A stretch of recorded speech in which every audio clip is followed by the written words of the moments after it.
స్తోత్రాలు చెప్పండి గట్టిగా. కొన్ని నిమిషాలు దేవుని యొక్క వాక్యాన్ని బట్టి మనం కొన్ని విషయాలు నేర్చుకుందాం. బైబిల్ తీయండి.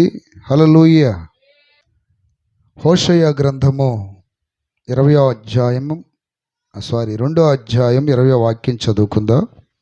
హోషేయ గ్రంథం 2వ అధ్యాయం 20వ వాక్యం మైకులో చదవాలి.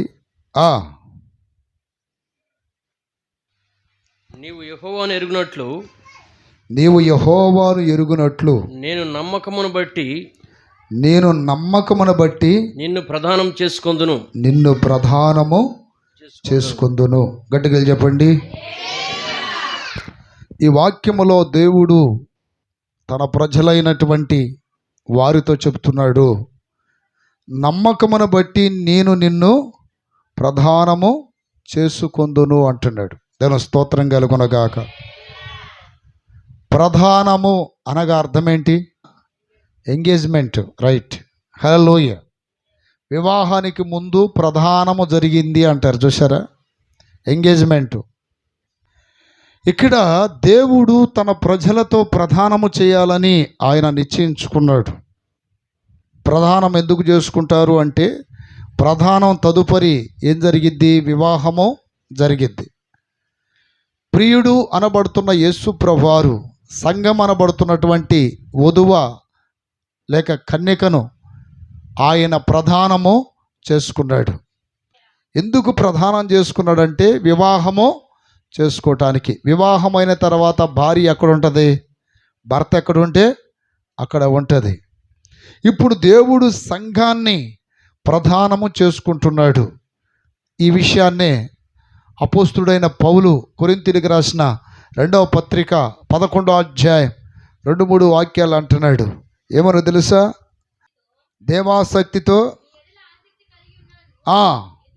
ఎందుకనగా, చూడండి, పవిత్రురాలైన కన్యకగా ఒక్కడే పురుషునికి అనగా క్రీస్తుకు సమర్పింపవలనని, చూడండి, సమర్పింపవలనని మిమ్మల్ని ఏం చేశాను? ప్రధానము చేసి తిని అంటున్నాడు. దేవుని స్తోత్రం చెప్పండి గట్టిగా. మనము దేవునికి ఏం చేయబడ్డవారమో? ప్రధానము చేయబడ్డవారము.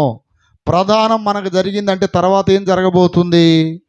వివాహము జరగబోతుంది. ఎక్కడ జరగబోతుంది? మధ్య ఆకాశములో జరగబోతుంది. దేవుని స్తోత్రం కలుగునగాక. వివాహమైన తర్వాత భార్య ఎక్కడ ఉంటుంది? నేను అడిగినప్పుడు మీరు చెప్పాలా, ఎక్కడ ఉంటుంది భార్య? భర్త ఎక్కడుంటే అక్కడ ఉంటుంది. అందుకనే బైబిల్ వాక్యాలు ఏమని రాయబడిందంటే, నిన్ను సృష్టించిన సృష్టికర్త నీకేమై ఉన్నాడు? భర్త అయి ఉన్నాడు. దేవుని స్తోత్రం కలుగునగాక. అయితే దేవుడు ఎవరిని ప్రధానము చేశాడు, ఎవరిని ప్రధానం చేస్తున్నాడు అని రాయబడిందంటే, బైబిల్ వాక్యంలో నా ప్రియదిని బిడ్డారు ముందు వచ్చిన చదివారు కదా, నమ్మకమైన వారిని ప్రధానం చేస్తున్నాడంట.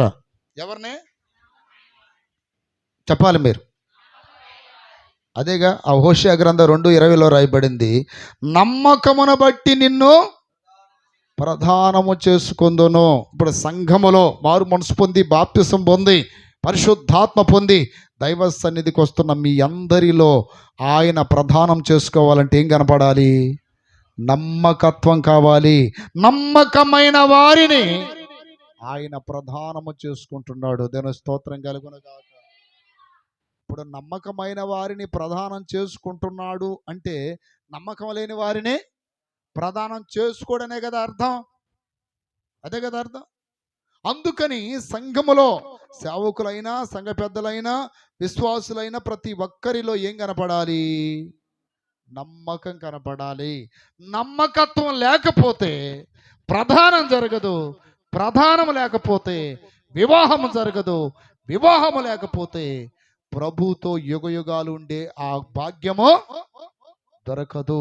అందుకని దేవుని బిడ్డలు ప్రధానముగా, నా ప్రియమైన బిడ్డలారా, నమ్మకత్వం కలిగి ఉండటానికి ప్రయాసపడాలి. దేవుని స్తోత్రాలు చెప్పండి గట్టిగా. అందుకని 101వ కీర్తన 6వ వాక్యంలో కూడా ఏమని రాయబడిందంటే, నా యొద్ద నివసించున్నట్లు, చూడండి, యుగ యుగాలు తరతరాలు పరిణయం ఆడబోతున్న పెండ్లి కుమారునితో సంఘము ఎల్లప్పుడూ ఉండునట్లు నివసించున్నట్లు ఆయన నా యొద్ద నివసించున్నట్లు దేశములో నమ్మకస్తులైన వారిని నేను కనిపెట్టుచున్నాను. చేతుల పైకెత్తి గట్టిగా చెప్పండి. ఆకాశము నుండి అంటే పరలోకం నుండి ఎవరిని కనిపెడుతున్నాడు దేవుడు? నమ్మకస్తులైన వారి కొరకు కనిపెడుతున్నాడంట. దేవుని స్తోత్రం కలుగునగాక, స్తోత్రం కలుగునగాక. దేవుని ఎదుట నమ్మకత్వం ఎంత ప్రాముఖ్యమో మీరు గమనించాలి. దేవునికి నా ప్రియదేని బిడ్డలారా నమ్మకమైన వారు కావాలని దేవుడు ఎంత ఆశపడుతున్నాడో గమనించండి. ఏ విషయాల్లో నమ్మకం కలిగి ఉండాలో అనే విషయం తర్వాత చెప్తాను మీకు. దేవుని స్తోత్రం కలుగునగాక, స్తోత్రం కలుగునగాక. కొంచెములో కూడా నమ్మకంగా ఉండాలి, ఎక్కువలో నమ్మకంగా ఉండాలి. ప్రతిదానిలో దేవుని సంఘము నమ్మకంగా ఉంటేనే ప్రధానము చేయబడి వివాహము చేయబడి యుగ యుగాలు తరతరాలు ప్రియునితో ఉండే ఆ భాగ్యాన్ని పొందగలిగేది. దేవుని స్తోత్రం కలుగునగాక. ప్రకటన గ్రంథం 2:10 కూడా అంటున్నాడు. ప్రకటన గ్రంథం 2:10 ఏమంటున్నాడు? ఇదిగో మీరు శోధింపబడినట్లు అపవాది మీలో కొందరిని చెరలో వేయింపబోచున్నాడు. 10 దినములు శ్రమ కలుగును, మరణం వరకు నమ్మకముగా ఉండము. ఎప్పుడు దాకా చెప్పండి? మరణం వరకు 10 దినముల శ్రమలు, 10 దినములు శోధనలు, 10 దినములు ఇబ్బందులు, 10 దినములు పరీక్షలు. మరణం వరకు మీరు ఎలా ఉండాలి? నమ్మకంగా ఉండాలి. దేవుని స్తోత్రం కలుగునగాక. హల్లెలూయా, హల్లెలూయా. ప్రధానము చేయబడాలంటే నమ్మకత్వం కావాలి. దేవుడు వెతుక్కుంటుంది నమ్మకమైన వారిని. ఎన్ని శోధనలు శ్రమలు వచ్చినా మనము నమ్మకంగా ఉండాలని వాక్యం చెప్తుంది. ఈ నమ్మకంగా ఉంటే ఏం కలిగిద్దని చెప్తున్నాడంటే జీవ కిరీటం ఇస్తాను. చప్పట్లో కొట్టి గట్టిగా చెప్పండి.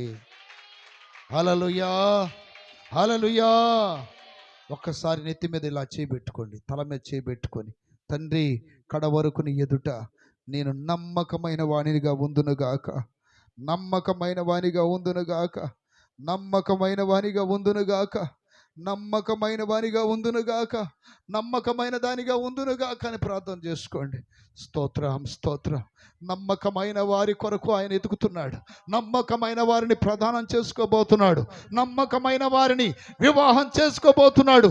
నమ్మకమైన వారికి జీవ కిరీటం ఇవ్వబోతూ ఉన్నాడు. కాబట్టి మన జీవితంలో ఆయన నమ్మకత్వాన్ని గమనిస్తున్నాడు. హల్లెలూయా చెప్పండి గట్టిగా. హల్లెలూయా. ఏ విషయాలలో మనం నమ్మకం కలిగి ఉండాలి? ఏ విషయాల్లో మనం నమ్మకంగా ఉండాలి? ఏ విషయాలలో? నెంబర్ 1, దేవుని ఎడల నమ్మకంగా ఉండాలి మనం. దేవుని స్తోత్రాలు చెప్పండి గట్టిగా. 2 దినవృత్తాంతముల గ్రంథం 31వ అధ్యాయం 20వ వాక్యములో హిజ్కియా యోధా దేశమంతటను ఇలాగున జరిగించి, వాక్యం ఎంత నిదానంగా తీస్తే అట్లా మీరు అసలు సేవకులేనా? ఫాస్ట్గా తీయాలని తెలీదా? ఫాస్ట్గా చదవాలి. దేవుని స్తోత్రం కలుగునగాక. హిజ్కియా యోధా దేశమంతటను ఇలాగున జరిగించి. 2 దినవృత్తాంతములు 31:20. హిజ్కియా యోధా దేశమంతటను ఇలాగున జరిగించి తన దేవుడని యెహోవా దృష్టికి అనుకూలముగాను యథార్థముగాను నమ్మకముగా పని చేయుచు వచ్చెను. చాలండి. మొట్టమొదటిగా నీవు ఎక్కడ నమ్మకంగా ఉండాలి? దేవుని ఎదుట నమ్మకంగా ఉండాలి. వాక్యం ఏమని రాయబడింది? సౌండ్ తగ్గుతుంది. హల్లెలూయా చెప్పండి గట్టిగా. హల్లెలూయా. ఎక్కడ నమ్మకంగా ఉండాలి? దేవుని ఎదుట నమ్మకంగా ఉండాలి. ఇక్కడ హిజ్కియా గూర్చి ఒక సాక్ష్యం ఏంటంటే, హిజ్కియా అంట నమ్మకముగాను పని చేయుచు వచ్చెను. నమ్మకముగా ఉన్నాడంట దేవుని ఎదుట. దేవుని స్తోత్రం కలుగునగాక. సేవకులకు ఒక పని, సంఘ పెద్దలకు ఒక పని, విశ్వాసులకు ఒక పని. ఈ పనుల విషయంలో దేవుని ఎదుట నమ్మకంగా ఉండాలి. సేవకుని పని ఏంటి? సంఘాన్ని నడిపించటం. సంఘ పెద్దల పని ఏంటి? సంఘములో విశ్వాసుల ఎడల బాధ్యత కలిగి ఉండటం. విశ్వాసుల పనేంటి? తమ రక్షణ కాపాడుకోవటం, లోకములో దేవుని కొరకు సాక్షులుగా బ్రతకటం. ఎవరి పనిలో వారు నమ్మకంగా ఉండాలి. దేవుని స్తోత్రం కలుగునుగాక. హల్లెలూయా. సేవకుడు దైవ సన్నిధిలో జరుగుతున్న కార్యక్రమాలలో నమ్మకంగా పనిచేయాలి. ఆదివారం ఆరాధనలు, శనివారం బల్లారాధనలు, ఆన్లైట్లు, కోటాలు, మీటింగులు, విశ్వాసులను దర్శించటం, ఈ పనిలో నమ్మకంగా సేవకుడు ఉండాలి. సంఘ పెద్దల పని ఏంటి? సంఘములో ఏమి జరుగుతున్నాయి, ఏమి కావాలి పరామర్శించే బాధ్యతలో సంఘ పెద్దల నమ్మకంగా ఉండాలి. విశ్వాసులు తమ రక్షణ కాపాడుకొనొచ్చు, అనేకుల ఎదుట సాక్షులుగా ఉండే విషయంలో, అంటే ప్రార్థన, విశ్వాసం, భక్తి, ఉపవాసం, నమ్మకంగా బలారాధన తీసుకోవటం, దైవ సన్నిధికి క్రమముగా వచ్చే విషయంలో ఈ పనిలో నమ్మకంగా ఉండాలి. దేవుని స్తోత్రం కలుగునుగాక.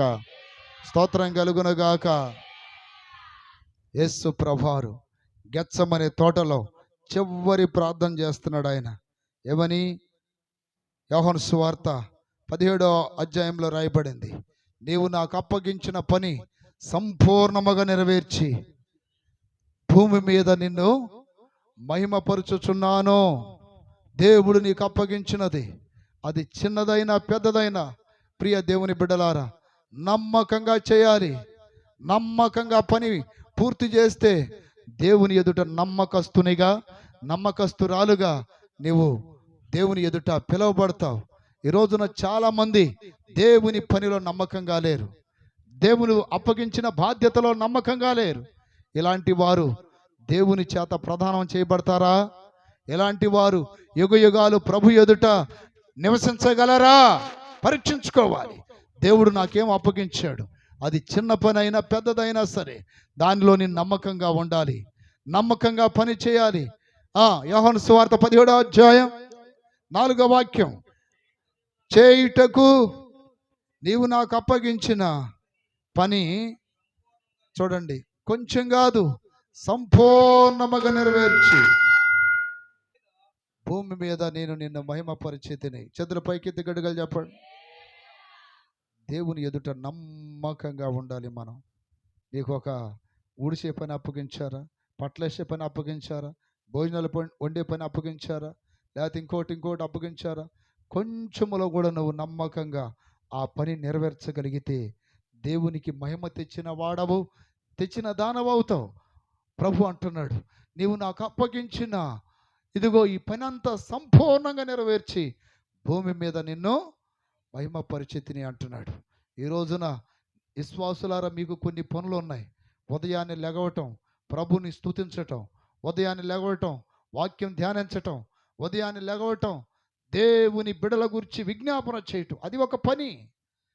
దట్ సేమ్ సాయంత్రం కూడా అంతే, ఇది ఒక పని. సంఘ పెద్దలు ఎవరు వెనకబడిపోతున్నారు, ఎవరు తప్పిపోతున్నారు, సంఘంలో ఏమి కావాలి, వీటి గురించి ఆలోచించటం, అది నీ పని, సేవకుని పని. సంఘములో జరుగుతున్న కార్యక్రమాలు చక్కగా జరుగుతున్నాయా లేదా, దేవుడిచ్చే తలంపుల ప్రకారం, దేవుడిచ్చిన ఆలోచన ప్రకారం నమ్మకంగా పనిచేయటం సేవకుని బాధ్యత.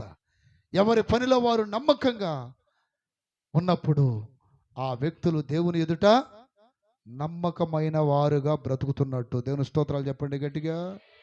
హల్లెలూయా. దేవుని ఎదుట నమ్మకంగా ఉండాలి.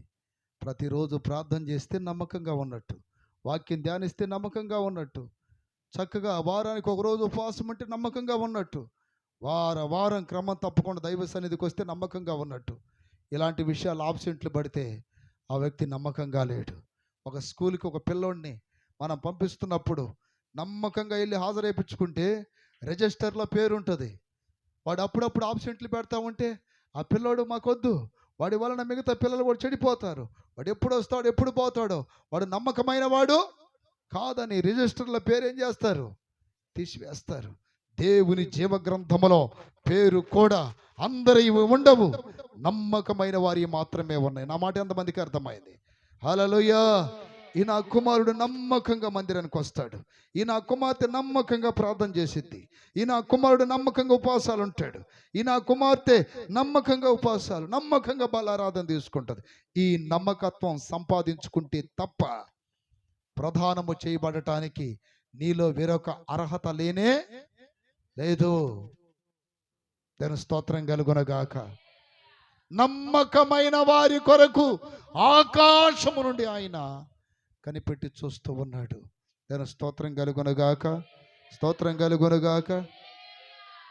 ఒకటి, నా ప్రియమైన బిడ్డలారా, దేవుని ఎదుట నమ్మకముగా ఉండాలి. చేతులు పైకెత్తి గడ్డగలు చెప్పండి. దానియేలంట తన మీద ఉన్నటువంటి యజమానుని దగ్గర నమ్మకంగా ఉన్నాడని దానియేలు గ్రంథము 6వ అధ్యాయం 4వ వాక్యంలో రాయబడిందండి. యజమానుడు ఎవరు? దర్యావేష్, బబులోను చక్రవర్తి. ఇక్కడ యజమానుడు లేక దర్యావేష్ ఎవరికి సాదృశ్యంగా ఉన్నారంటే దేవునికి సాదృశ్యంగా ఉన్నారు. వాక్యం చెప్తుంది, అందుకు ఆ ప్రధానులను అధిపతులను రాజ్యపాలన విషయములలో దానియేలు మీద ఏదైనా ఒక నింద మోపవలనని ఉండి తగిన హేతు కనిపెట్టుచుండిరి గాని. దానియేలు నమ్మకస్తుడై, దానియేలు ఎవరంటండి? నమ్మకస్తుడై ఏ నేరమైనను ఏ తప్పైనను చేయువాడు కాడు. దాని స్తోత్రం కలుగునగాక, స్తోత్రం కలుగునగాక. ఏ నేరమైనను ఏ తప్పైనను చేయువాడు కాడు. అప్రియదని బిడ్డలారా, దానియేలు ఎంత నమ్మకమైనోడంటే సింహాల బోనులో వేయమని చెప్పిన రాజే ఆ రాత్రి అంతా భోజనం చేయలేదంట. ఎందుకని? ఇంత నమ్మకస్తు నేను పోగొట్టుకుంటున్నానే అని. తన స్వదేశీలలో ఎవరిలో అంత నమ్మకత్వం లేదు. దేవుని ఎదుట దేవుడు కూడా చెప్పాలి, నమ్మకస్తుడు, నమ్మకస్తురాలు అని. ఈ రోజున నమ్మకం విషయంలో దేవుడు మిమ్మల్ని పరీక్షిస్తే ఎంతమందిలో ఎన్ని మచ్చలు కనపడతాయి చెప్పాలి. ఎన్ని సమస్యలు, ఎన్నో ఇబ్బందులు ఎదుర్కొంటున్నారు మీరు. నమ్మకమైన వారిని చిన్న దాన్ని ఏమంటారు, ఎర్రసీమ కూడా నిన్ను ముట్టుకోలేదు. నువ్వు నమ్మకంగా ఉంటే దేవుని ఎదుట సింహాలే ముట్టుకోలేకపోయాయి. హల్లెలూయా. ఈ రోజున కొన్ని ముట్టుకుంటున్నాయంటే అర్థం ఏంటి? ఇంకా నీలో ఏం లేదు. నమ్మకంలో ఎక్కడో లోపం ఉంది. నమ్మకమైన దానియేలుని సింహాలు ముట్టుకోవడానికి దేవుడు పర్మిషన్ ఇవ్వలేదు. దాని స్తోత్రం కలుగునగాక. నమ్మకస్తులను ఎందుకు బాగొట్టుకుంటాడు ఆయన? నమ్మకస్తుల్ని ఎందుకు విడిచిపెడతాడు? నమ్మకస్తులను దేవుడు ఎందుకు శోధనలకు అప్పగిస్తాడు? నా ప్రియమైన బిడ్డలారా, కొన్ని శోధనలు సమస్యలు వచ్చినప్పుడు, అయ్యగారు ఇక మీదట నమ్మకంగా ఉంటామండి, ఇక మీదట నమ్మకంగా మందిరానికి వస్తామండి, ఇక మీదట నమ్మకంగా ప్రార్థన చేసుకుంటామండి.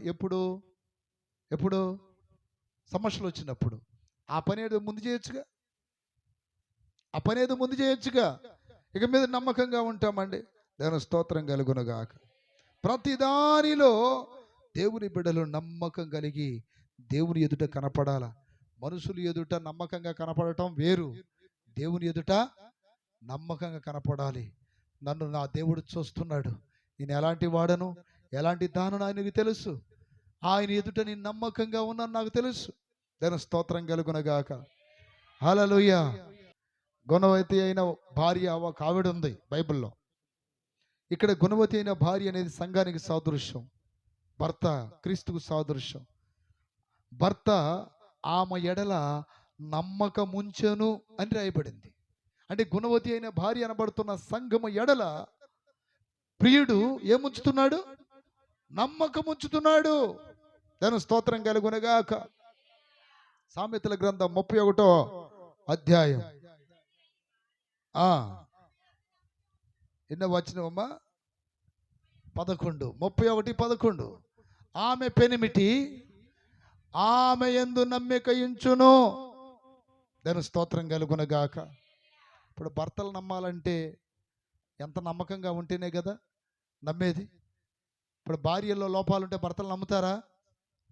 బజారు పంపించాలన్నా అపనమ్మకమే, ఒంటరిగా ఉంచాలన్నా అపనమ్మకమే, 10 మందిని కాపలా ఉంచుతారు. దాని స్తోత్రం కలుగునగాక. ఎందుకని? భార్య మీద నమ్మకం లేదు.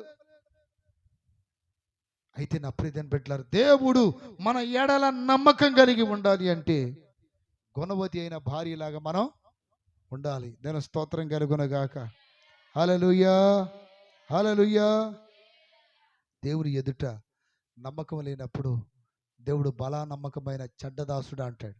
ఏ దాసుడా? అన్ని విషయాల్లో, ప్రార్థన విషయంలో, వాక్య ధ్యానం విషయంలో, దైవ సన్నిధికి వచ్చే విషయంలో, ప్రతి విషయంలో మనం నమ్మకంగా ఉండటానికి దేవుని ఎదుట ప్రార్థన చేసుకోవాలి. దేవుని స్తోత్రం కలుగునగాక. యోసేపు ఒక సందర్భంలో ఒక స్త్రీ యజమానుని భార్య పాపం చేయమన్నప్పుడు, నా యజమానుడు నన్ను నమ్మాడు, నా యజమానుడు నన్ను నమ్మాడు, నా యజమానుడు నన్ను నమ్మాడు, ఈ విధమైన పాపం చేసి దేవుని ఎదుట నేను దేవుని ఎదుట విరోధిని కాలేను, దేవుని దుఃఖపరచలేనట్టు మాట్లాడుతున్నాడు. ప్రియదేని బిడ్డలారా, యోసేపు తన యజమానుడి ఎడల నమ్మకంగా ఉన్నాడు. అలాగే దానియేలు తన యజమానుడి దగ్గర నమ్మకంగా ఉన్నాడు. మనము కూడా మన యజమానుని దగ్గర ఏముండాలి? నమ్మకం కలిగి ఉండాలి. దేవుని స్తోత్రం కలుగునుగాక. రెండోది, మనం ఎక్కడ నమ్మకంగా ఉండాలి? నెంబర్ 1 దేవుని ఎదుట. రెండోది వాక్యం చెప్తుంది, సంఖ్యాకాండం 12వ అధ్యాయం 7వ వాక్యంలో చదివితే అక్కడ మోషేను గురించి దేవుడు ఒక మంచి సాక్ష్యం పలికిస్తున్నాడు. అతడు నా ఇల్లంతటిలో నమ్మకమైన వాడు. మోషేను గురించి దేవుడే స్వయంగా సాక్ష్యం చెప్తున్నాడు. ఇక్కడ ఇల్లు అనగా దేవుని సంఘము. గట్టిగా చెప్పండి, నా ఇల్లు అన్నాడు. మన ఇల్లులు వేరు, దేవుని ఇల్లు వేరు. దేవుని ఇల్లు దేవుని మందిరం, దేవుని ఇల్లు దేవుని సంఘం. నా ప్రియదేని బిడ్డలారా, మోషే నా ఇల్లంతటిలో నమ్మకమైన వాడని దేవుని యొక్క వాక్యంలో రాయబడింది. ఈ రోజున ఇల్లు అనబడుతున్న దేవుని సంఘములో నమ్మకంగా ఉండాలి. అలా చెప్పండి గట్టిగా, హల్లెలూయా. దైవజనుడు చెప్పాలి, ఇదిగో ఈ సహోదరి చాలా నమ్మకస్తురాలు మందిరంలో, ఈ సహోదరుడు చాలా నమ్మకమైన వాడు, నేను వచ్చిన దగ్గర నుండి చూస్తున్నాను, వీరిలో చాలా నమ్మకత్వం. అందరికంటే ముందు వీళ్ళే వస్తారు, అందరికంటే ముందు వీళ్ళే వచ్చి పరిచర్య చేస్తారు, అందరికంటే ముందు వచ్చి మోకాలు ఉంచుతారు, అందరికంటే ముందు వీళ్ళే ఉపవాసాలు ఉంటారు, అందరికంటే ఏదైనా బాధ్యత విషయంలో వీళ్ళే ముందుంటారు. సంఘములో నమ్మకంగా ఉండాలి. నువ్వు ఎక్కడ నమ్మకంగా ఉండాలి? సంఘములో నమ్మకంగా ఉండాలి. పౌలు కొంతమంది గురించి పత్రికలో సాక్ష్యం చెప్తున్నాడు. అలాంటి వారు నా దగ్గర ఇంకెవరు లేరని. తిమోతి గురించి చెప్పాడు, నమ్మకమైన వారని. తీతు గురించి చెప్పాడు, అలాంటి వాడు ఇక నా దగ్గర ఎవరు లేరు. సేవకులు కూడా సంఘములో నమ్మకంగా ఉండాలి, సంఘములో నమ్మకంగా ఉండాలి. విశ్వాసులు, సేవకులు, సంఘ పెద్దలు సంఘములో నమ్మకంగా ఉండాలి. ఎట్లా నమ్మకంగా ఉండాలి? ఫిలిప్పీయులకు రాసిన పత్రిక 2వ అధ్యాయం 12వ వాక్యంలో రాయబడింది, దైవజనుడు లేనప్పుడు, నా ప్రియమైన బిడ్డలారా, యజమానుడు లేనప్పుడు మన సంఘములో చాలా జాగ్రత్త కలిగి ఉండాలి. కొంతమంది నమ్మకమైన వారై ఉండరు. అలాంటి వారు, నా ప్రియమైన బిడ్డలారా, అలాంటి వారు నమ్మకమైన వారు కాదు. ఏమని రాయబడింది అక్కడ 2:12లో? కాగా ప్రియులారా, ఎల్లప్పుడూను కాక నేను లేనప్పుడు ఈ కాలమందును భయముతోను వణుకుతోను మీ సొంత రక్షణను కొనసాగించుకోండి. దైవజనుడు పౌలు అంటున్నాడు ఫిలిప్పీ సంఘముతో, నేనున్నప్పుడే కాదు, నేను లేనప్పుడు మీ సొంత రక్షణను భయముతో వణుకుతో కొనసాగించుకోండి. అంటే నమ్మకంగా ఉండండి, నమ్మకంగా మీ రక్షణ కాపాడుకోండి, నమ్మకంగా మీరు బాధ్యత కలిగి ఉండండి అంటున్నాడు. దేవుని స్తోత్రం కలుగునగాక.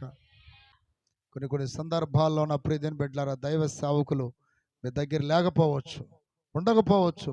అలాంటప్పుడు కూడా దేవుడు నాకు ఒక ఇల్లు ఇచ్చాడు, ఒక సంఘం ఇచ్చాడు, ఆ సంఘంలో నేను నమ్మకంగా ఉండాలి. ఒకసారి ఆ మాట చెప్పండి, గుండె మీద చేయబెట్టుకొని, ప్రభు ఆ సంఘములో అనగా నీ ఇంటిలో మోషే వలె నేను నమ్మకంగా ఉండాలి ప్రభా. మనుషులు కాడ వాళ్ళ మెప్పు కొరకు కాదు నేను నమ్మకంగా ఉండాల్సింది. నీ ఇంటిలో నేను నమ్మకంగా ఉండాలి. నీ ఇంటిలో నేను నమ్మకంగా ఉండాలి. మోషే నిమిత్తం పలికిన ఆ సాక్ష్యము నా నిమిత్తం నువ్వు పలుకుదువు గాక. నా ప్రియమైన బిడ్డలారా, ఎంత నమ్మకంగా ఉండాలి అంటే కొన్ని సందర్భాల్లో ఏదైనా ఆరాధనలు జరుగుతున్నప్పుడు ఒకవేళ ఆ రోజు సేవకులే రాకపోతే ఏం చేయాలి? పక్కన ఇంకెక్కడన్నా మందిరం ముందని చూసుకుందాం పండి అని అనకూడదు. నేను స్తోత్ర అటనొచ్చా? వెళ్ళి దేవుడు ఉంటాడు, అర్థమైందా? దేవుణ్ణి స్తుతించాలి, ఆరాధించాలి, ప్రార్థన చేయాలి. సేవకుడు లేనంత మాత్రాన మనం అటు ఇటు గంతులు వేయకూడదు. అది నమ్మకత్వమో కాదు అని మనసులో నిశ్చయించుకోవాలి. ఈ రోజున అలాంటి నమ్మకమైన వాళ్ళు కొంతమంది మాత్రమే. ఇక్కడ మోషేను గురించి చూడండి, ఎంత గొప్ప సాక్ష్యం చెప్పాడు. మోషే నా ఇల్లంతటిలో నమ్మకమైన వాడు. సంఘాల్లో నమ్మకంగా ఉండాలి. మన సంఘాల్లో కూడా చాలా మంది నమ్మకమైన వాళ్ళు ఉన్నారు. దేవుని స్తోత్రం కలుగునుగాక. ప్రారంభం నుండి ఇప్పుడు వరకు నమ్మకంగానే ఉన్నారు వాళ్ళు. గట్టిగా చెప్పండి. వాళ్ళ పేర్లు నేను చెప్పను కానీ చాలా మందిని గమనిస్తుంటాను.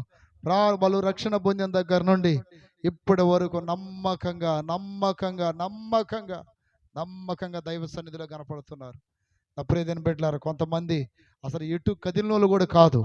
ఇప్పటికీ ఇదిగో ఇక్కడే రక్షించబడ్డారు, ఇక్కడే వాళ్ళు బ్రతుకుతున్నారు, ఇక్కడే చివరి దాకా ఉంటారని ఒక నమ్మకం నాకు. దేవుని స్తోత్రం కలుగునగాక.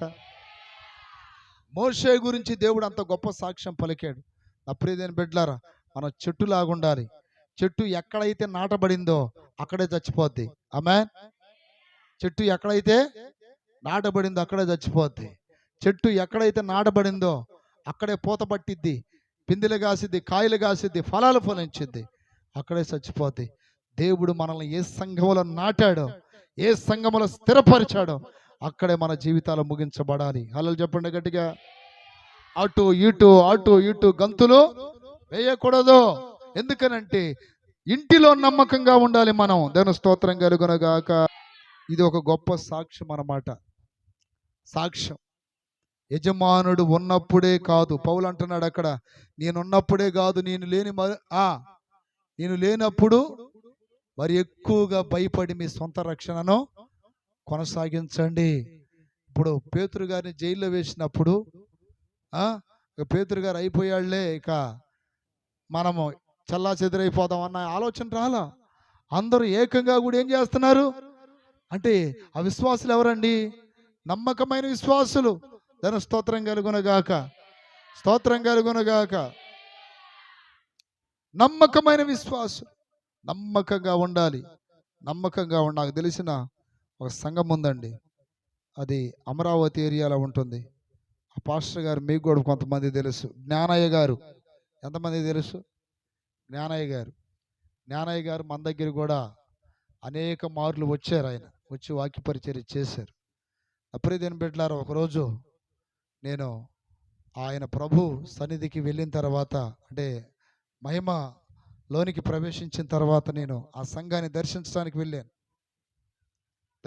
వెళ్ళి ఎవరు నడిపిస్తున్నారు ఇక్కడ అంటే, ఎవరు నడిపించట్లేదండి, మేమే పాటలు పాడుకొని మేమే ఆరాధన చేసుకుంటున్నాం, సంఘ పెద్దలు మాత్రం వాక్యం చెప్తున్నారు, ఇది అని చెప్పారు.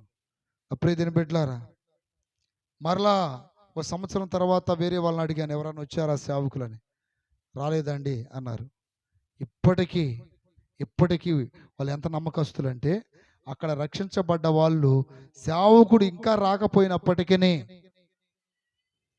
ఇప్పటికీ ఆ సంఘాన్ని ఏం చేస్తున్నారు? వాళ్ళు నడిపిస్తూనే ఉన్నారు. చప్పట్లు కొట్టి గట్టిగా చెప్పండి హల్లెలూయా. వాళ్ళని బట్టి నేను చాలా ప్రభుని స్తుతించాను. జ్ఞానయ్య గారు లేకపోయిన ఇంత నమ్మకమైన విశ్వాసులని ఆయన సంపాదించుకున్నాడు. దేవుని స్తోత్రం కలుగునగాక. ఇప్పటికీ ఇంకా ఏ సేవకుడు రాలా. ప్రియదేని పెట్టారు, వాళ్ళే అక్కడున్న సంఘ పెద్దలే నడిపిస్తున్నారు. వాళ్ళు ఒకటే మాట చెప్తున్నారు, మా అయ్యగారు లాంటి సేవకుడి కోసం మేము ఎదురు చూస్తున్నాము, కానీ అలాంటి క్వాలిటీస్ కలిగిన వాళ్ళు మాకు ఇంకా కనిపించలేదు అని చెప్తున్నారు. హల్లెలూయా. సరే, ఆ క్వాలిటీస్ తీసి పక్కన పెడితే ఇన్ని సంవత్సరాలు ఏ సంఘానికి వెళ్లకుండా అలా కనిపెట్టడం గొప్ప విషయమా కాదా? దాని స్తోత్రం కలుగునుగాక. అన్నీ బాగుంటేనే అటు ఇటు చదలా చెదిరైపోయే రోజులు ఇవి. అప్రియదేన పెట్టారు అంటే సంఘములో నమ్మకంగా ఉండాలి. ఆమె ఇప్పుడు మోషేని గురించి దేవుడు ఏం చెప్తున్నాడు? మోషే నా ఇల్లంతటిలో నమ్మకమైన వాడు. అది బాగుంది, ఇది బాగుంది, ఇది బాగుంది, అది బాగుంది. సహజంగా మానవ మైండ్ ఏ కాడికి బాగున్న వాటి మీదే పడిద్ది, బాగలేని వాటి మీద మైండ్ పడదు. కానీ దేవుని దృష్టి బాగున్నా బాగలేకపోయినా నమ్మకమైన దాని మీద మైండ్ పడిద్ది. చప్పట్లు కొట్టి గట్టిగా చెప్పండి హల్లెలూయా, హల్లెలూయా. నమ్మకమైన దాని మీద మైండ్ పడిద్ది. మీకు ఒక జరిగిన స్టోరీ చెప్తానండి. జపాన్ రైల్వే స్టేషన్లో సహజంగా అనేక ప్రాంతాల్లో గుర్రపు బొమ్మలు పెడతారు, విగ్రహాలు. తర్వాత ఇంకా వేరే వేరే మనుషుల విగ్రహాలు పెడతారు. కానీ జపాన్ రైల్వే స్టేషన్లో ఒక కుక్క విగ్రహాన్ని పెట్టారు. కుక్క విగ్రహాన్ని ఎందుకు పెట్టారని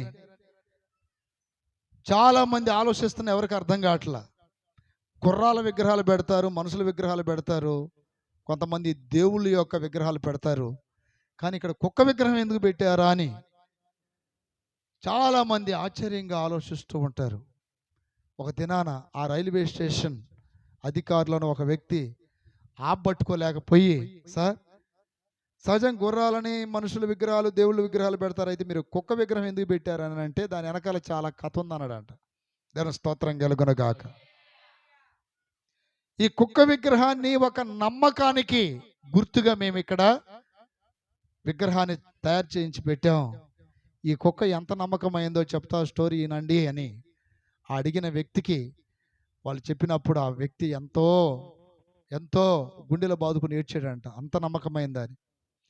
ఆ ఏరియాలో, ఆ సిటీలో ఒక యజమానుడు, ఈ కుక్క యజమానుడు అనమాట, డైలీ కుక్కను తీసుకొని ఆ రైల్వే స్టేషన్ దగ్గర తీసుకెళ్ళి అక్కడ విడిచిపెట్టి దానికి తినేవి కొన్ని నీళ్లు అవన్నీ అక్కడ పెట్టేసి ఆయన రైలు ఎక్కి జాబు నిమిత్తం వెళ్ళి మరలా సాయంత్రం మరలా వస్తూ దీన్ని తీసుకొని పోతూ ఉండేవాడు. ఆయన వచ్చేంతవరకు ఏం చేసేది? అది ఆ రైల్వే స్టేషన్లోనే ఉండేది. దేవుని స్తోత్రం కలుగునగాక. ఇలా అనేక సంవత్సరాలు జరుగుతూ ఉంది. ఉదయాన్నే రావటం, ఆ కుక్క ఆ రైల్వే స్టేషన్లో ఒక చోట కట్టి వేయబడటం, తర్వాత నీళ్లు ఆ తినే దానికి సంబంధించిన ఆహారం పెట్టడం, ఆయన రైల్లో వెళ్ళిపోవటం, మరలా సాయంత్రం వచ్చేసరికి మరలా ఇంటికి తీసుకురావటం, ఇలా చేస్తూ ఉండేవాడు. ఒక దినాన ఆ యజమానునికి ఉద్యోగం చేస్తున్నప్పుడు హార్ట్ అటాక్ వచ్చి చచ్చిపోయాడు. ఎక్కడ? ఉద్యోగ స్థలంలో. ఆ శవాన్ని అటు నుండి అటు ఇంటికి తీసుకొచ్చారు, కానీ కుక్కకు తెలియదు తీసుకొచ్చారని. అప్పుడే దేని పెట్టారా, భూస్థాపన అదంతా జరిగిపోయింది. దాన్ని తీసుకెళ్ళి కొంతమంది అంటే ఆ ఇంటి వాళ్ళు, ఆయన చనిపోయాడు, ఆ బొమ్మ చూపించిన లేదు లేదు లేదు లేదు అన్నట్టుగా దాని మనసులో ఆ ఇంటి దగ్గర నుండి ఎక్కడికి వచ్చింది? మళ్ళీ ఆయన వస్తాడని. దాని స్తోత్రం కలుగునగాక. ఆయన వస్తాడని అట్లా 9 సంవత్సరాలు ఎదురు చూసి చూసి చూసి చూసి అన్నం తినకుండా నీళ్ళు తాగకుండా ఎప్పుడు వస్తాడని చూసి చూసి చచ్చిపోయిందంట. దేవుని స్తోత్రం కలుగునగాక. యజమానుడు కొరకు ఎంత నమ్మకంగా ఉన్నటువంటి ఈ కుక్క చరిత్ర అనేక మందికి తెలియాలి అని దాని నమ్మకత్వానికి ఒక దాని ఏమంటారు, ఒక నిదర్శనముగా దాని విగ్రహాన్ని చేసి అక్కడ పెట్టారంట. దేవుని స్తోత్రం కలుగునగాక. గొప్ప విషయం కదండి. యజమానుడి దగ్గర ఎట్టుంది? అది నమ్మకంగా ఉంది. యజమానుడు చచ్చిపోయినా కూడా ఇంకా వస్తాడు ఎదురు చూస్తూ ఉంది. ఒకరోజు అది అన్నం తినకపోవటం వలన, నీళ్లు తాగపోవటం వలన అప్రియమైన బిడ్డలారా ప్రాణం కోల్పోయింది. ఇట్లా మన యజమానుడి దగ్గర దేవుడు మనకు అప్పగించిన దాంట్లో మనం కూడా ఎలా ఉండాలి? నమ్మకంగా ఉండాలి. దేవుని స్తోత్రాలు చెప్పండి గట్టిగా. హల్లెలూయా, హల్లెలూయా, హల్లెలూయా. సంఘములో మనం చాలా నమ్మకమైన వారిగా మనం కనిపించాలి. దేవుని స్తోత్రం చెప్పండి గట్టిగా. ఒకరితో సంబంధం లేకుండా దేవుడు నీకు అప్పగించిన దాంట్లో నమ్మకంగా ఉంటే ఒక దినాన మంచి బిరుదు దేవుడు ఇస్తాడు. దేవుని స్తోత్రాలు చెప్పాలి గట్టిగా. లోకా సువార్త 19:17 వాక్యంలో రాయబడింది. ఏమంటున్నాడు? అతడు బలా మంచి దాసుడా, నీవు కొంచెములో నమ్మకముగా ఉంటివి. హల్లెలూయా, హల్లెలూయా. కొంచెములో కూడా మనం ఎలా ఉండాలి? నమ్మకంగా ఉండాలి. దేవుని స్తోత్రాలు చెప్పాలి గట్టిగా. మొట్టమొదటి ఎక్కడ ఉండాలి మనం నమ్మకంగా? రెండోది మందిరములో నమ్మకంగా ఉండాలి. ప్రార్థన విషయములో, అలాగే ఉపవాసాల విషయములో, అలాగే దేవుని సన్నిధిలో పరిచర్య చేసే విషయములో, చివరికి దేవుడికి ఇచ్చే కానుకల విషయంలో కూడా ఎంతమంది నమ్మకంగా దశమ భాగాలు తీస్తున్నారు?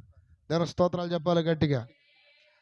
దేవుడు నీకు ఇవ్వాలి అంటే దేవుని దగ్గర నమ్మకంగా ఉండాలి. నీవు నమ్మకంగా ఉన్నప్పుడు అంటే కలిగే ఆశీర్వాదాలు ఏంటన్నది కొన్ని విషయాలు చెప్పి ముగిస్తాను. గట్టిగా చెప్పండి. 19వ అధ్యాయం లోకా సువార్త 17వ వాక్యంలో రాయబడింది.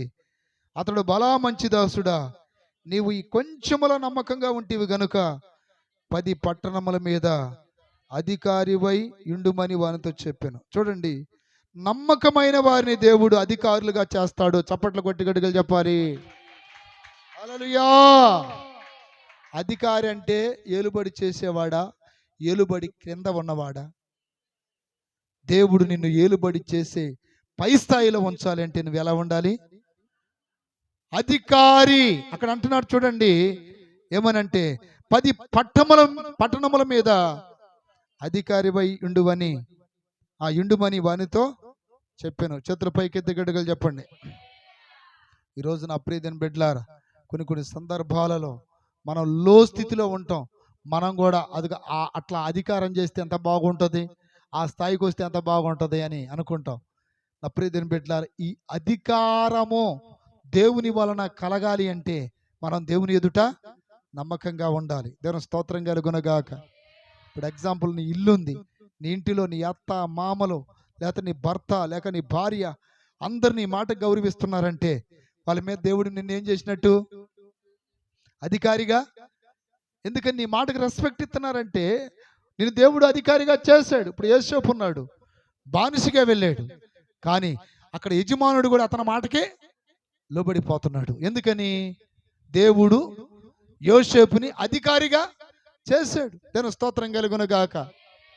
దానియేలు ఉన్నాడు, ఇజ్రాయెల్ దేశం నుండి చెర తీసుకొని రాబడిన ఒక బానిస.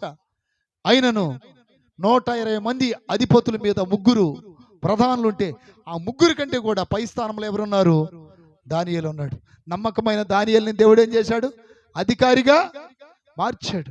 ఈ రోజున అధికారం, ఆధిపత్యం మనకు కావాలని కోరుకుంటే వచ్చేది కాదు, కానీ అది ఎవరి వలన వస్తుంది? దేవుడి వలన వస్తుంది. మనము మనుషుల మీద అధికారులుగా ఉండటమే కాదు, కానీ మరికొన్నిటి మీద మనం అధికారులమై ఉండాలి. పాపం మీద, శాపం మీద, లోకం మీద, దయ్యాల మీద కూడా మనకేముండాలి? అధికారం ఉండాలి. చేతుల పైకెత్తి గట్టిగా చెప్పండి. హల్లెలూయా. ప్రభు అంటున్నాడు, శత్రు బలవంతుడి మీద నీకేమిస్తున్నాను? అధికారం ఇస్తున్నాను. దయ్యాల మీద అధికారం ఇస్తున్నాను. రోగాల మీద మీకు ఎవరికి ఇస్తాడు? నమ్మకమైన వారికి ఇస్తాడు. దేవుని స్తోత్రం కలుగునగాక. మొదట ఆశీర్వాదం.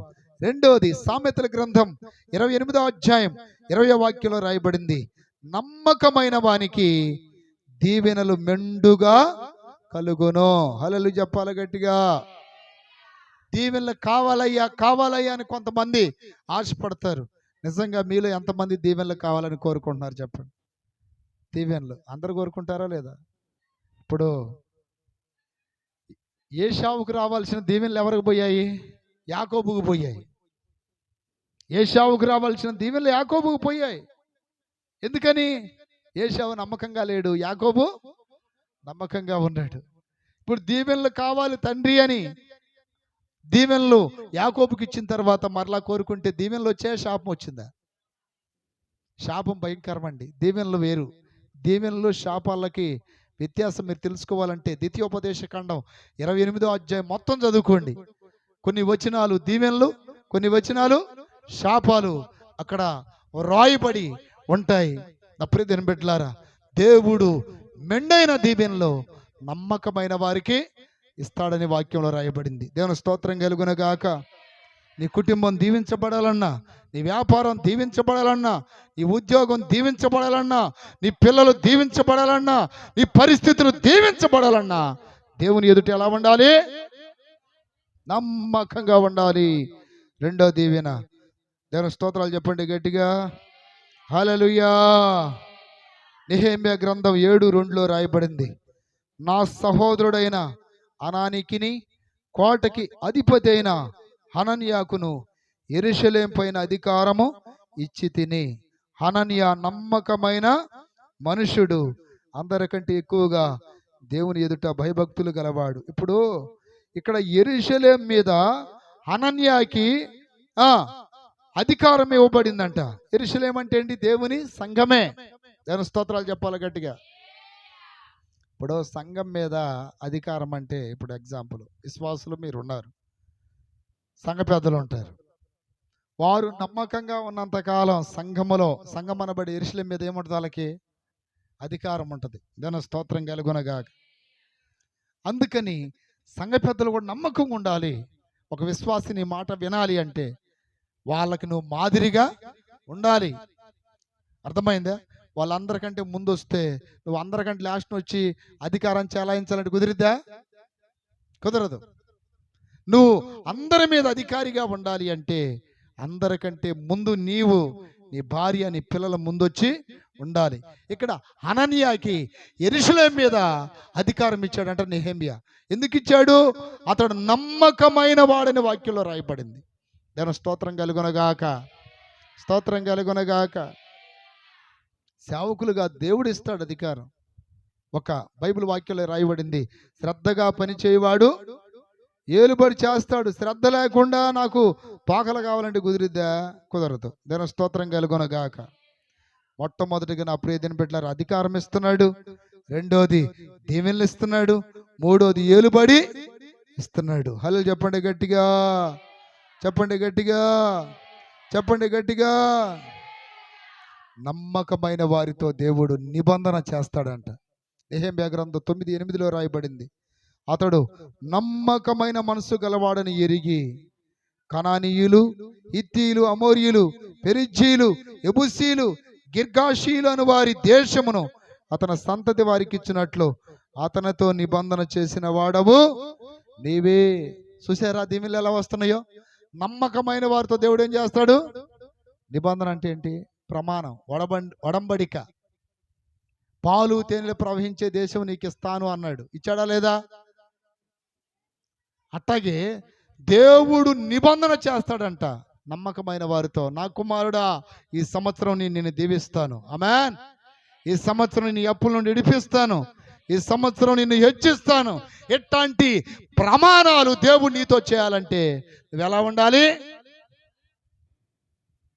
ఇప్పుడు నమ్మకమైన మనసు గలవాడు అబ్రహాం అని దేవుడు అబ్రహామును గూర్చి సాక్ష్యం చెప్పి అతనితో నిబంధన చేసిన వాడవు నీవే అని ఆ వాక్యంలో రాయబడింది. సంతానం లేని అబ్రహాంకి దేవుడు సంతానం ఇచ్చాడు. ప్రియ దేవుని బిడ్డలారా, వృద్ధుడైనప్పటికీ దేవుడు అతన్ని గొప్ప విశ్వాసులకు తండ్రిగా దేవుడు మార్చాడు. తన జీవితంలో దేవుడు చెప్పిన ప్రతి మాటను నెరవేర్చాడు.